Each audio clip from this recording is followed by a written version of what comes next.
إن الحمد لله نحمده ونستعينه ونستغفره ونعوذ بالله من شرور أنفسنا ومن سيئات أعمالنا من يهدي الله فلا مضل له ومن يضلله فلا هادي له أشهد أن لا إله إلا الله وحده لا شريك له وأشهد أن محمدا عبده ورسوله رب اشرح لي صدري ويسر لي أمري واحلل عقدة من لساني يفقهوا قولي اللهم أرنا الحق حقا وارزقنا اتباعه وأرنا الباطل باطلا وارزقنا اجتنابه اللهم أيدنا بروح القدس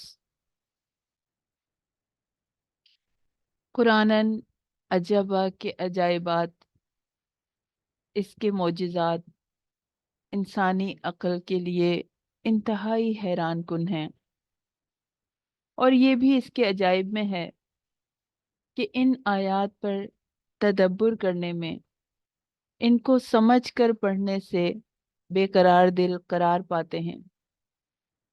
یہ آیات پیاسے دلوں کو سیراب کرتی ہیں، جسم و جان کو تازگی عطا کرتی ہیں، دل کو سکون اور طمانینت کی کیفیت سے آشنا کرتی ہیں۔ گناہ اور نافرمانی دلوں کو بے چین کر دیتے ہیں، بے قرار کر دیتے ہیں، اور یہ آیات دلوں سے گناہوں کی سیاہی دھو دیتی ہیں۔ جب گناہ کا بوجھ ہٹتا ہے تو دل سکینت محسوس کرتا ہے، اور یہ نعمت ہر شخص کے لیے عام ہے۔ جو اس قرآن کی طرف محبت اور طلب کے ساتھ بڑھتا ہے تو وہ اپنے رب کی پناہ میں آ جاتا ہے۔ آزمائش شرط ہے، مگر یاد رہے کہ دل سے ڈسٹریکشنز کو نکال کر قرآن پہ فوکس کرنا ہوگا، غور سے سننا ہوگا۔ تو آئیے اپنے دلوں کو وحی کی طرف متوجہ کرتے ہیں۔ اعوذ باللہ من الشیطان الرجیم، بسم اللہ الرحمن الرحیم۔ اور یاد رہے کہ جب ہم اعوذ باللہ پڑھتے ہیں تو غافل دل سے ان الفاظ کو نہ ادا کریں۔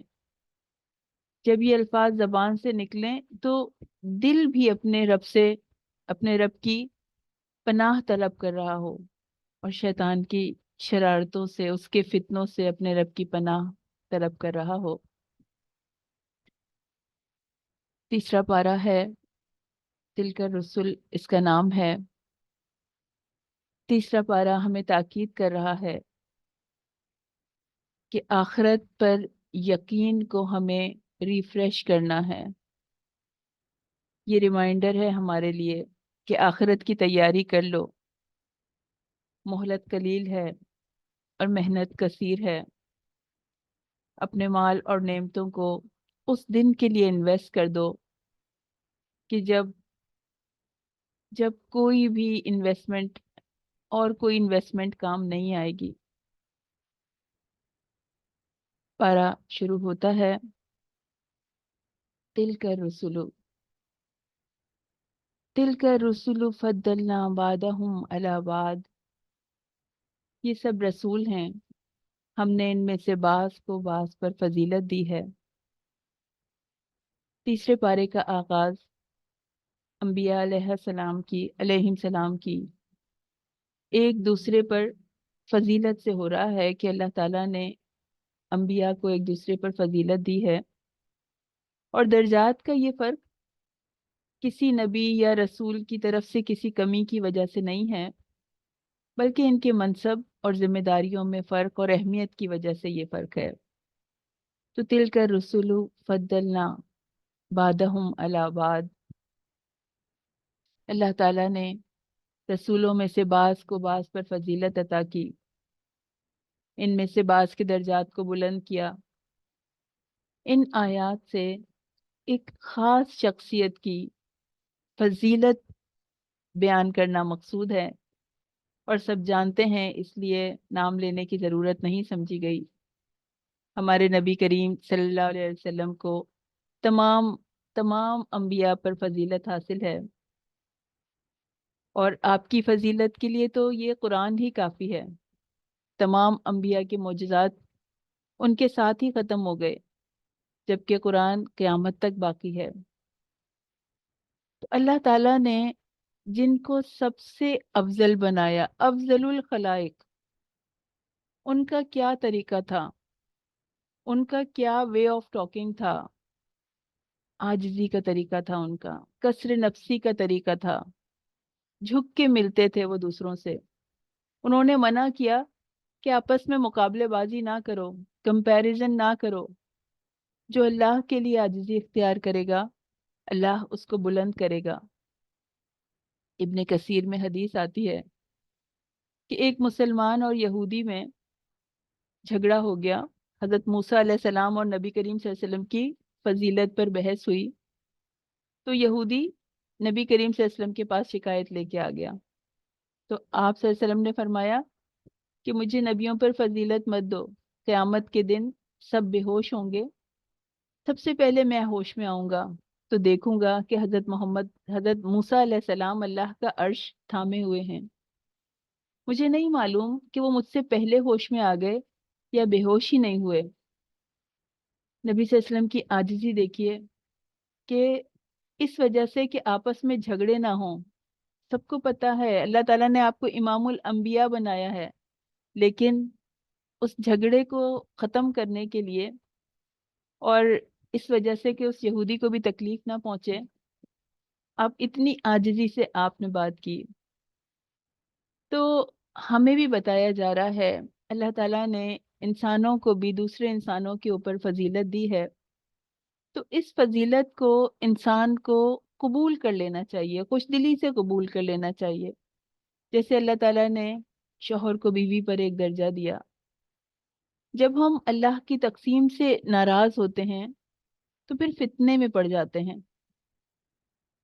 تو اور ساتھ یہ بھی بتایا جا رہا ہے، یہ بھی پتہ چل رہا ہے کہ جس کو فضیلت دی ہے اللہ تعالیٰ نے، اس کا رویہ بھی عاجزانہ ہونا چاہیے، متکبرانہ نہیں ہونا چاہیے، تکبر نہیں ہونا چاہیے، اس میں انکساری ہو، عاجزی ہو، جھک کے ملنے والا ہو، یہ اللہ تعالیٰ کو پسند ہے۔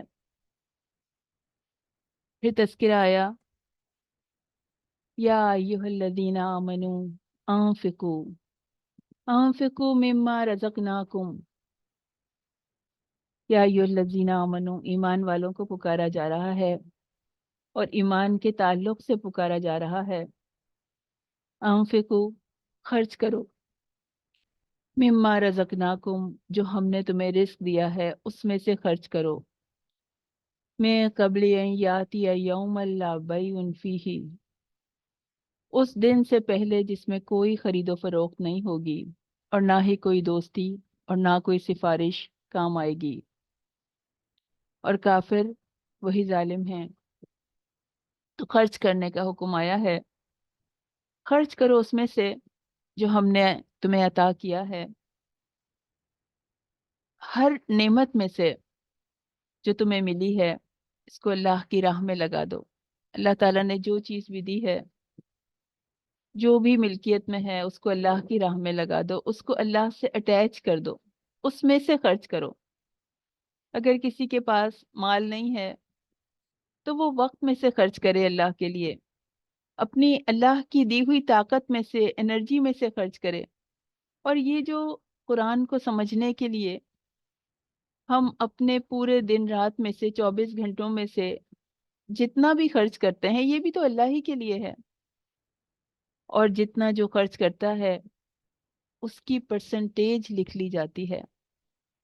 جیسے ایک کھجور تھی پاس، صرف ایک ہی کھجور کی ملکیت میں تھی اور کچھ پاس نہ تھا، وہ کھجور ہی اللہ کی راہ میں دے دی، تو یہ 100% خرچ ہو گیا، پورا کا پورا دے دیا۔ تو اللہ نے جو بھی دیا ہے، ذہانت دی ہے، اس کو اللہ کی راہ میں خرچ کرو، علم دیا ہے اس کو اللہ کی راہ میں خرچ کرو، صلاحیتیں دی ہیں اس کو اللہ کی راہ میں خرچ کرو، اولاد دی ہے، اولاد کو اللہ سے اٹیچ کر لو، کوشش کرو ان کو اللہ کے قریب لانے کی۔ اور دوسروں کی انسان خدمت کر سکتا ہے، یہ بھی تو اللہ ہی کے لیے ہے کہ کسی سے بغیر صلے کی امید کے ساتھ، خلوص کے ساتھ اس کی خدمت کر دی جائے، اس کی مدد کر دی جائے، تو خرچ کرو اس میں سے جو ہم نے تم کو دیا ہے۔ تو اسلام دینے والا مزاج بناتا ہے۔ مسلمان جو ہے وہ یہ ٹارگٹ کر کر کے نہیں رکھتا کہ مجھے فلانے سے یہ لینا ہے، یا مانگتا رہتا ہے کہ مجھے مجھے یہ چاہیے، مجھے یہ دے دو، مجھے یہ دے دو، میرا یہ حق ہے۔ دینے والے ہمیشہ بہت پسندیدہ ہوتے ہیں، اور جو جتنا قسمت میں لکھا ہے اللہ تعالیٰ نے وہ تو مل کر رہے گا۔ تو کوئی چیز بھی جو انسان اپنی ملکیت میں سے خرچ کرتا ہے، چاہے وہ مال ہو، صلاحیتیں ہوں، علم ہو، یہ سب کا سب اللہ کی راہ میں ہے۔ جو بھی ہم خرچ کریں گے وہ اس دن کام آئے گا جس دن کوئی چیز کام نہ آئے گی۔ اب بڑی اہم آیت آ رہی ہے، آیت الکرسی۔ قرآن کریم کی آیات میں بڑی بلند مرتبت آیت ہے۔ اس کے مقام کے اعتبار سے آیت الکرسی سب سے عظیم آیت ہے۔ آیت 255 ہے سورہ بقرہ کی، اور اس کی عظمت کا راز یہ ہے کہ اس میں اللہ تعالیٰ نے توحید اور اپنی خاص صفات کا تذکرہ کیا ہے۔ اس کے بارے میں، آیت الکرسی کے بارے میں حدیث آتی ہے کہ رسول اللہ صلی اللہ علیہ وسلم نے ابی بن کعب رضی اللہ تعالیٰ عنہ کو مخاطب کر کے فرمایا تھا کہ تم جانتے ہو کہ کتاب اللہ کی کون سی آیت سب سے زیادہ عظمت والی ہے؟ انہوں نے کہا کہ اللہ اور اس کے رسول کو زیادہ علم ہے۔ آپ نے دوبارہ پوچھا تو میں نے عرض کیا، اللہ لا الہ الا هو الحی القیوم۔ تو تو وہ کہتے ہیں کہ آپ نے میرا سینہ ٹھونکا اور فرمایا کہ اے ابو منظر، یہ علم تجھے مبارک ہو، اس ذات کی قسم جس کے ہاتھ میں میری جان ہے، عرش کے پائے کے پاس یہ اللہ بادشاہ کی پاکیزگی بیان کرتی ہوگی، یعنی یہ سورہ، اور اس کی ایک زبان اور دو ہونٹ ہوں گے۔ تو اللہ کے لیے کچھ مشکل نہیں ہے۔ اللہ نے ہمیں چہرہ دیا ہے تو وہ آیات کو بھی چہرہ دے سکتے ہیں۔ قرآن لڑے گا قیامت کے دن، تو یعنی ان لوگوں کے لیے جو اس کے پڑھنے والے ہوں گے، تو ظاہر ہے کہ اس کو قوت گویائی دی جائے گی، تو اسی طرح آیت الکرسی کو بھی دی جائے گی۔ اور نبی کریم صلی اللہ علیہ وسلم نے فرمایا کہ جس نے آیت الکرسی ہر فرض نماز کے بعد پڑھی تو اس کے اور جنت کے درمیان میں صرف موت حائل ہے۔ تو صبح شام کی دعاؤں میں بھی اس کو پڑھنا ہے، صبح اٹھتے ہی اس کو پڑھنا ہے، رات کو سوتے ہوئے بھی اس کو پڑھنا ہے۔ اور جب فرض نماز کے بعد، ہم نے ہر فرض نماز کے بعد اس کو پڑھنا ہے، لیکن کوشش کرنی ہے کہ بات کیے بغیر، کلام کیے بغیر جو ہے وہ اس کو پڑھ لیں۔ اور اس کا پڑھنا انسان کو جنات سے محفوظ رکھتا ہے۔ سورہ کی آیات ہیں، اللہ لا الہ الا هو الحی القیوم۔ الحی، الحی وہ ہے جسے کبھی موت نہ آئے گی، ہمیشہ سے زندہ، اور ہمیشہ زندہ رہے گا ہمیشہ تک، نہ اس کی ابتدا ہے اور نہ اس کی انتہا ہے۔ سورہ فرقان کی آیت ہے کہ بھروسہ کرو اس ہستی پر جو زندہ ہے اور اسے کبھی موت نہ آئے گی۔ اس کے سوا جس چیز کی عبادت کی جاتی ہے وہ نہ ہمیشہ سے ہے نہ رہے گی، وہ القیوم ہے، ہمیشہ سے قائم، اور ہمیشہ قائم رہے گا۔ تمام چیزیں اپنے قیام کے لیے اس کی محتاج ہیں، ایسا قائم رہنے والا جسے قائم رہنے کے لیے کسی اور سہارے کی ضرورت نہیں ہے۔ آسمان اور زمین کو تھاما ہوا ہے، اڑتے پرندوں کو تھاما ہوا ہے، اس وسیع کائنات کو تھاما ہوا ہے۔ لا تأخذہ سنۃ ولا نوم، سونا تو درکنار، وہ کبھی اونگتا بھی نہیں ہے، کیونکہ یہ عیب ہے، سونا اونگنا عیب ہے، کمزوری ہے، اور وہ کامل ذات ہے۔ سب کچھ ناقص ہے دنیا میں، اور وہ لازوال ہے، نہ اسے تھکاوٹ ہوتی ہے، نہ گرانی ہوتی ہے، نہ ہی وہ لمحہ بھر کے لیے غافل ہوتا ہے۔ اور انسان کمزور ہے، محتاج ہے، جب نیند آتی ہے تو غافل ہو جاتا ہے، جب وہ غفلت کی حالت میں ہوتا ہے تب بھی اللہ اسے تھامے ہوئے ہوتا ہے، اس کی حفاظت کرتا ہے، اس کو کروٹیں دلاتا ہے، اس کو نیند سے جگاتا ہے۔ اور موت کی نیند سو جانے والے الہ کیسے ہو سکتے ہیں؟ ہم تو اللہ کے نام سے سوتے ہیں، اللہم بسمک اموت و احیا، اور اللہ کے نام سے ہی زندہ ہوتے ہیں۔ تو اس دعا کو بھی جب انسان اٹھے اور سوئے تو پھر یہ دعا بھی پڑھنی چاہیے، لہو ما فی السماوات و ما فی الارض۔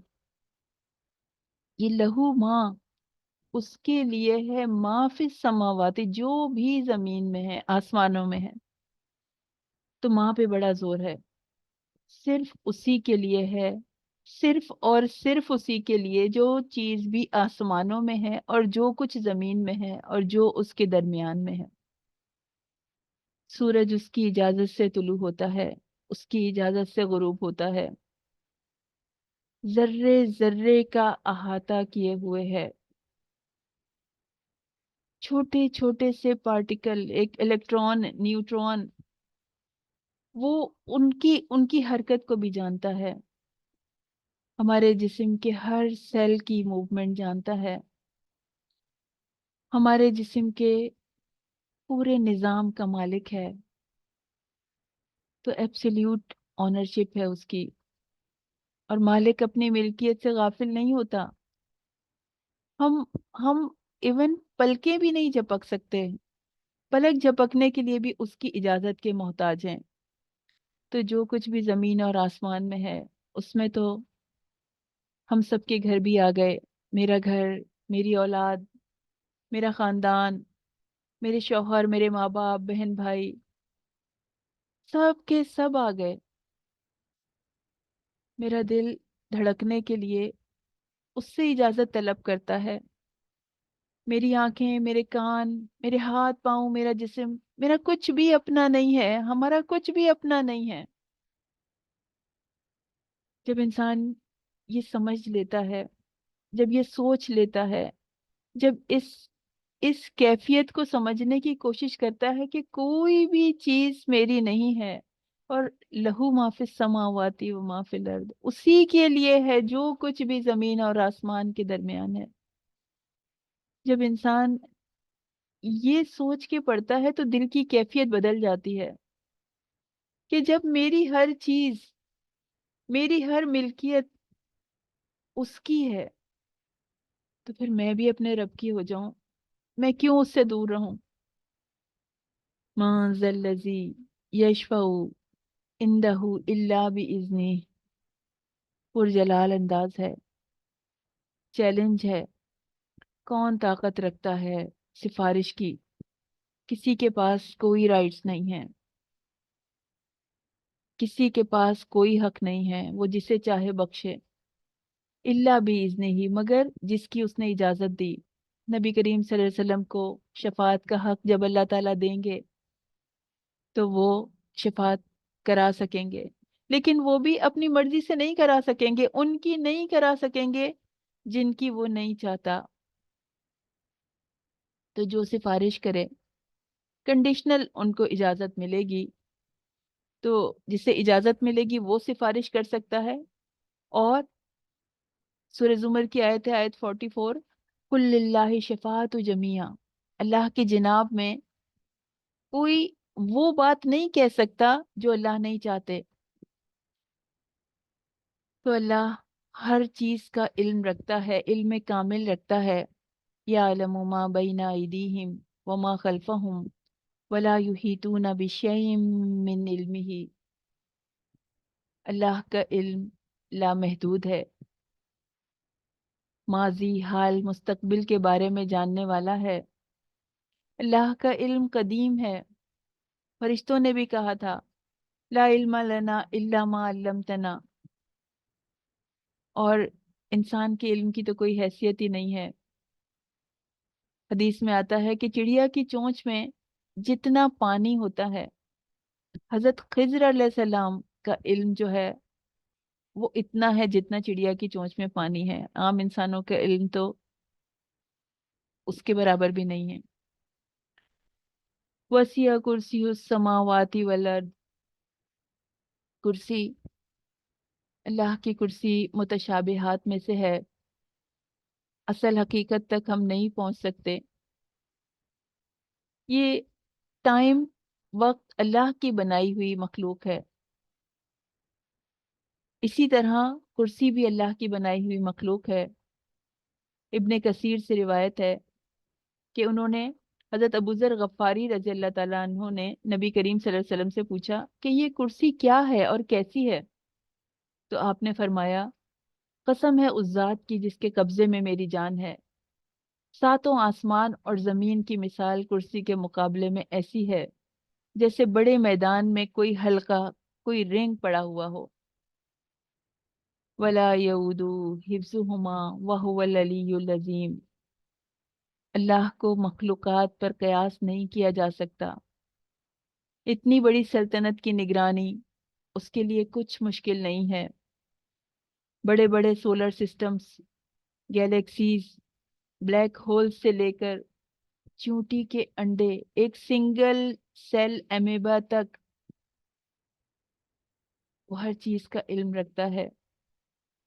تو اس رب کو انسان اپنا بنا لے، اس کی عظمت کے آگے خود کو جھکا دے۔ اللہ تعالیٰ چاہتا ہے کہ ہم شعور کے ساتھ خود جھکا دیں۔ فرشتے تو خود ہی جھکے ہوئے ہر وقت عبادت کر رہے ہیں، اور اللہ تعالیٰ چاہتا ہے کہ ہم خود سے اپنے آپ کو جھکائیں، اس کی عظمت کو جان کر اس کے آگے سر جھکا دیں۔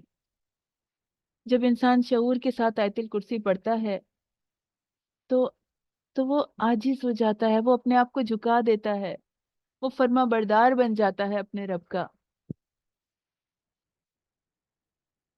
آیت الکرسی سنتے ہیں۔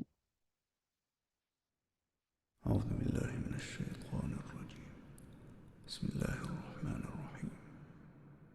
الله لا إله إلا هو الحي القيوم لا تأخذه سنة ولا نوم له ما في السماوات وما في الأرض من ذا الذي يشفع عنده إلا بإذنه يعلم ما بين أيديهم وما خلفهم ولا يحيطون بشيء من علمه إلا بما شاء وسع كرسيه السماوات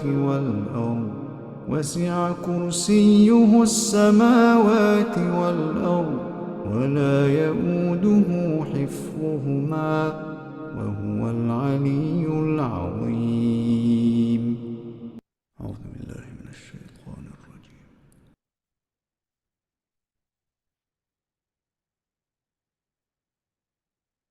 لا اکراہ فی الدین، قد تبین الرشد من الغی، دین کے معاملے میں زبردستی نہیں ہے، بے شک ہدایت گمراہی سے الگ کر دی گئی ہے، ہدایت اور گمراہی واضح ہو چکی ہے۔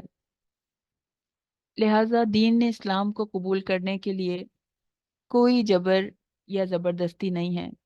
اس آیت کا یہ مطلب نہیں ہے کہ دین میں کوئی زبردستی نہیں ہے اور جو چاہے جو کرے، ہر شخص آزاد ہے، اور دین کے معاملے میں اس کی مرضی ہے، وہ نماز پڑھے نہ پڑھے، روزے رکھے نہ رکھے، وہ اسلام کے احکام کو فالو کرے یا نہ کرے۔ اس کا یہ مطلب نہیں ہے۔ الغی کہتے ہیں سیدھے راستے سے ہٹ جانا، یا وہ جہالت جو غلط عقیدے کی وجہ سے پیدا ہوئی ہو۔ تو انسان کو بھی اللہ تعالیٰ نے بنایا ہے اور شریعت کو بھی اللہ نے بنایا ہے، انسان کی استطاعت کے مطابق ہی، اس کی کام کرنے کی طاقت کے مطابق ہی اللہ تعالیٰ نے شریعت دی ہے۔ اس کے اوپر کوئی برڈن نہیں ڈالا، جو احکام اس کو دیے ہیں اس کو ان احکام پر عمل کرنے کی طاقت بھی دی ہے۔ نبی کریم صلی اللہ علیہ وسلم کے زمانے میں، خلافت راشدہ میں، اور اس کے بعد آنے والے زمانوں میں کسی کو مجبور نہیں کیا گیا کہ وہ دین کو قبول کرے، مگر اسلام میں آنے کے بعد پھر اپنی مرضی نہیں ہے کہ جو دل چاہے وہ نہیں کر سکتے۔ اب اللہ کے قانون کو فالو کرنا ہوگا، اب اللہ کے دین پر چلنے کی کوشش کرنی ہوگی۔ کوئی اسلام لانے کے لیے مجبور نہیں کرے گا، تلوار کے زور پر کسی کو مجبور نہیں کیا جائے گا، گن پوائنٹ پہ کسی کو مجبور نہیں کیا جائے گا کہ اسلام لے آؤ۔ لیکن لیکن جب انسان اسلام لائے گا، جب مسلمان ہو جائے گا، تو اس کو ان رولز کو، ان قوانین کو فالو کرنا ہوگا جو اسلام نے دیے ہیں۔ جب اس دنیا میں جو قوانین بنائے جاتے ہیں، جو گورنمنٹس قوانین بناتے ہیں، تو اس میں وہ ہماری رائے نہیں لیتی، ہماری مرضی کو کوئی اہمیت نہیں دیتی۔ تو اللہ کے قوانین کو نافذ کرتے ہوئے کیسے ہماری مرضی چلے گی؟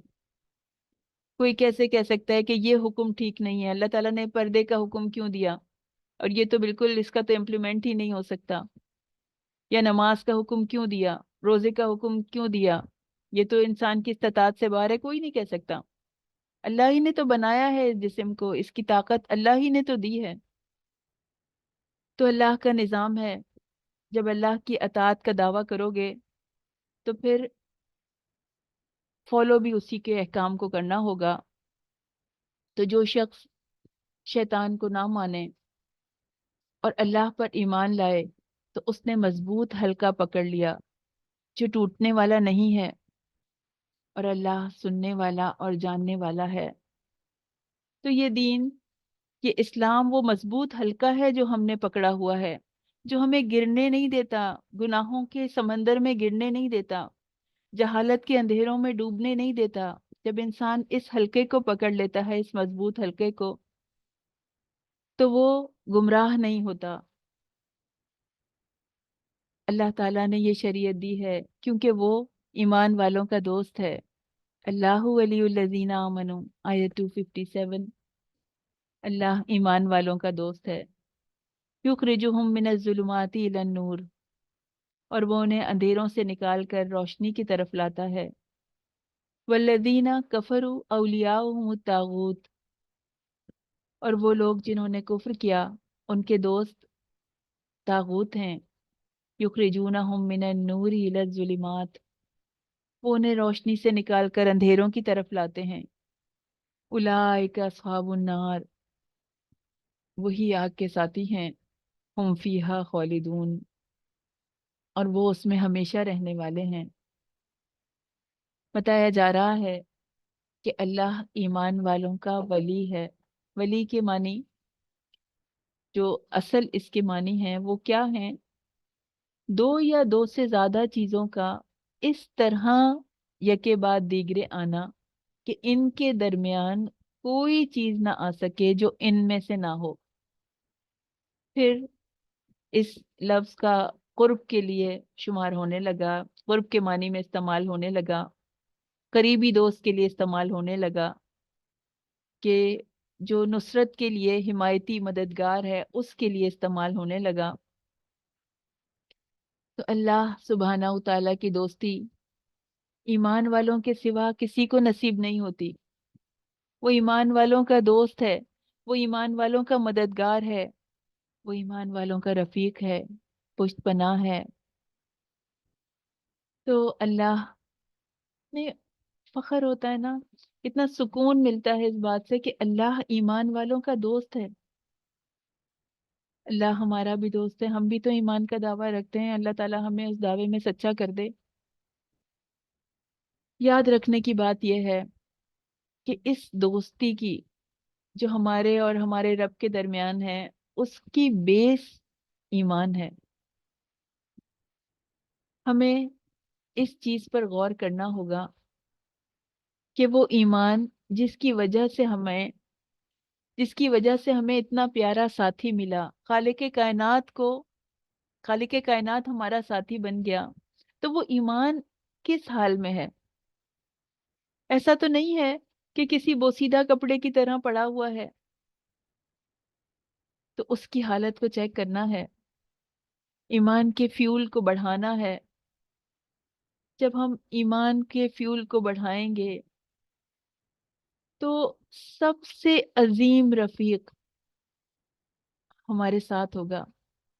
تو محنت کس پہ کرنی ہے؟ ایمان پر. جب ہمارا ایمان بڑھے گا تو وہ ہمیں ہر اندھیرے سے نکال دے گا، چاہے وہ جہالت کے اندھیرے ہوں. وہ جہالت سے علم کی روشنی تک ہمیں لے جائے گا. اگر وہ غم کے اندھیرے ہوں تو اللہ تعالیٰ ان غموں کو دور کر دے گا، خوشیوں کی چمک سے بدل دے گا. اگر وہ قبر کے اندھیرے ہوں تو وہ قبر کو اپنے نور سے منور کر دے گا. اگر وہ پل صراط کا اندھیرا ہو تو وہ پہاڑوں جیسی روشنی الاٹ کر دے گا اس پر سے گزرنے کے لیے. لیکن اس کو صرف ایمان کے دعوے دھوکہ نہیں دیتے. صرف یہ کہہ دینا کہ ہاں ہم ایمان والے ہیں، یہ وہ اس دھوکے میں نہیں آتا. اس دھوکے میں تو انسان خود آتا ہے. تو اگر ایمان انسان کے پاس نہیں ہے، اگر مومن کا اسٹیٹس ختم ہو جائے، وہ ایمان والا نہ رہے، تو دوستی کا یہ کانٹریکٹ بھی ایکسپائر ہو جائے گا. تو اللہ ہمیں ہمارے ایمان کو زیادہ کر دے. اور قرآن سے ایمان بڑھتا ہے، قرآن ہمارے ایمان کو بوسٹ کرتا ہے، بڑھا دیتا ہے. اللہ ہمیں حقیقی ایمان والوں میں شامل کر دے اور ہمارا ساتھی بن جائے دنیا کی ہر چیز کے لیے، اور آخرت کے ہر میٹر کے لیے وہ ہمارا حامی و ناصر بن جائے، ہمارا مددگار بن جائے. کیونکہ اس کی دوستی ٹیمپرری نہیں ہے، انسانوں کی دوستی عارضی ہوتی ہے، اور اس کی دوستی دائمی ہے، ہمیشہ ہمیشہ کے لیے ہے، اور وہ دوستوں کا حق ادا کرنے والا ہے. تو جب اللہ دوست بن جاتا ہے تو ہر وہ چیز ادا کر دیتا ہے جو مومن اس سے مانگتا ہے. رسول کریم صلی اللہ علیہ وسلم حدیث قدسی بیان کرتے ہیں کہ اللہ اعلان کرتا ہے کہ جس شخص نے میرے دوست کے ساتھ عداوت رکھی اس کے خلاف میرا اعلان جنگ ہے، اور میرے بندے کو میرا قرب کسی اور چیز کے ذریعے حاصل نہیں ہوتا جتنا وہ فرائض کی ادائیگی سے حاصل کرتا ہے. یعنی کنٹینیوس کوئی بھی فرض چھوڑا نہ جائے. جو بھی اللہ تعالیٰ نے ہم پہ فرض کیا ہے ان کی پوری طرح ادائیگی کرنے کی کوشش کی جائے. پھر اس کے بعد بندہ جیسے جیسے نفل پڑھتا جاتا ہے اللہ تعالیٰ فرماتے ہیں اسے میرا قرب حاصل ہوتا جاتا ہے، یعنی اور قریب آتا ہے اور قریب آتا ہے. یہاں تک کہ اللہ تعالیٰ فرماتے ہیں یہاں تک کہ میں اس سے محبت کرنے لگتا ہوں. جب وہ میرا محبوب بن جاتا ہے تو میں اس کے کان بن جاتا ہوں جس سے وہ سنتا ہے، اس کی آنکھ بن جاتا ہوں جس سے وہ دیکھتا ہے، اس کا ہاتھ بن جاتا ہوں جس سے وہ پکڑتا ہے، اس کا پاؤں بن جاتا ہوں جس سے وہ چلتا ہے. یعنی ہر چیز میں، ہر کام میں، جن کاموں میں ہاتھ پاؤں آنکھیں کان لگے ہوئے ہیں اس میں ان کی مدد آ جاتی ہے، اللہ کی مدد آ جاتی ہے. پھر اللہ تعالیٰ فرماتے ہیں کہ اگر وہ مجھ سے کسی چیز کا طالب ہوتا ہے تو اس کو عطا کرتا ہوں، وہ مجھ سے پناہ طلب کرتا ہے تو میں اسے پناہ دیتا ہوں.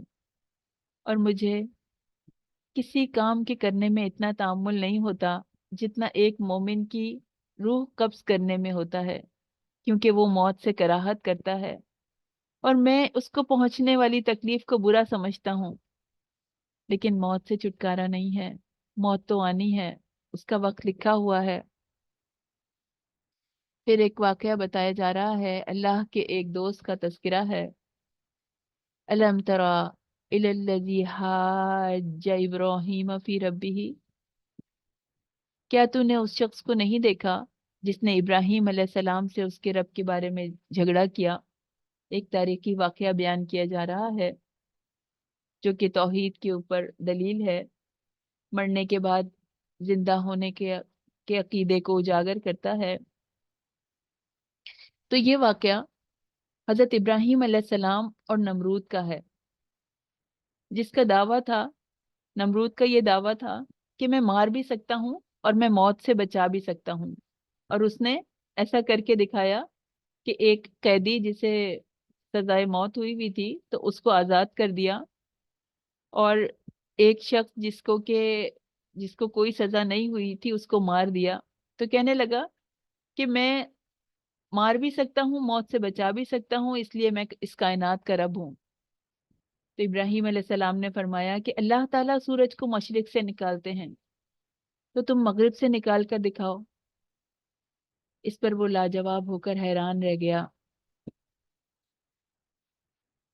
تو اس سورہ میں ایک اور واقعہ بھی آتا ہے کہ حضرت عزیز علیہ السلام کا واقعہ۔ اس سورہ میں مردوں کے زندہ ہونے کے واقعات ہیں۔